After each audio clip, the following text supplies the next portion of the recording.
Les nombres entiers naturels. Introduction. Les premiers objets mathématiques qu'une personne apprend à connaître sont souvent les nombres entiers naturels. Ce sont les objets mathématiques qui servent à compter. Ce sont les nombres 0, 1, 2, 3, 4, 5, etc. En réalité, ce qu'on vient d'écrire sont des noms de ces nombres. Les nombres mêmes sont des idées abstraites, mais on leur donne un nom.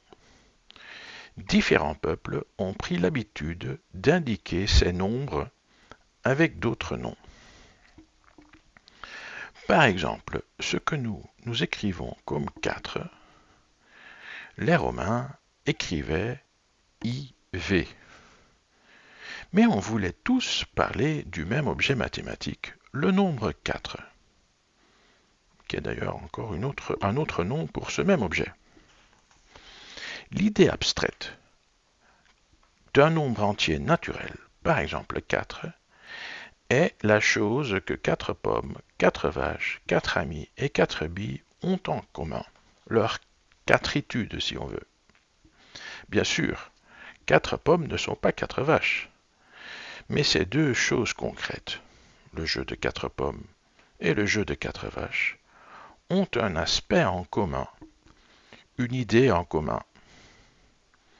C'est cette idée dont on parle quand on évoque un nombre entier naturel. Nous allons regarder de plus près comment nous donnons des noms aux nombres entiers naturels. En passant, nous allons découvrir un aspect très important des mathématiques, les manipulations formelles. Ensuite, il y a des opérations qu'on peut faire avec ces nombres. Une grande partie des mathématiques de l'école primaire consiste à apprendre ces opérations.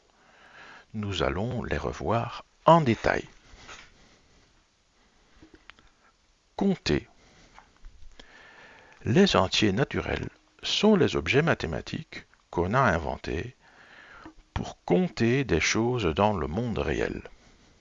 Par exemple, pour compter des billes sur la table, des vaches dans le pré, des copains dans la classe.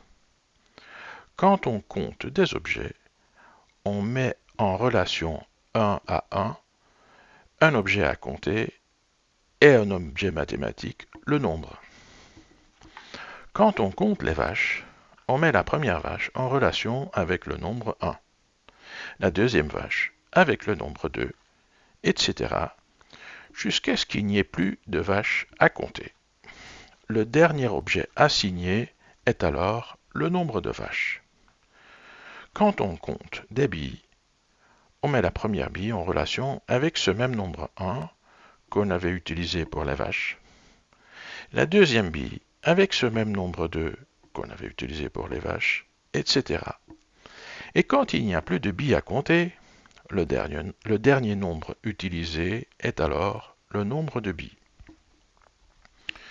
Il nous faut donc inventer un jeu d'objets mathématiques dont il y en a un avec lequel on commence.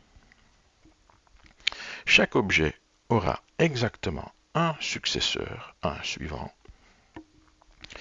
Chaque objet, sauf celui avec lequel on a commencé, est le successeur d'un seul autre objet, ce qu'on appelle son prédécesseur.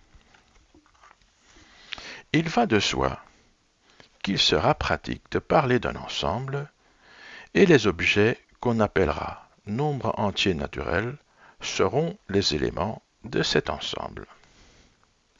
Il y a donc dans cet ensemble un seul élément spécial qui est le début. On pourrait croire que c'est 1, mais on a en fait inventé un nombre avant 1, à savoir 0. C'est une autre façon de compter qui permet de dire qu'il n'y a pas d'objet. Au lieu de mettre tout de suite la première vache à compter en relation avec le premier élément, on commence en vache, on dit 0. Puis on met la première vache en relation avec le successeur de 0, à savoir 1, etc. Cela a l'avantage de pouvoir dire aussi qu'il y a 0 vache dans le pré. L'objet spécial qui n'a pas de prédécesseur est donc 0. 1 est le successeur de 0. Et 0 est donc le prédécesseur de 1. Le successeur de 1 est 2. Le successeur de 2 est 3, etc. Nous pouvons introduire un ensemble dont les éléments sont tous les nombres 0 et puis tous les successeurs.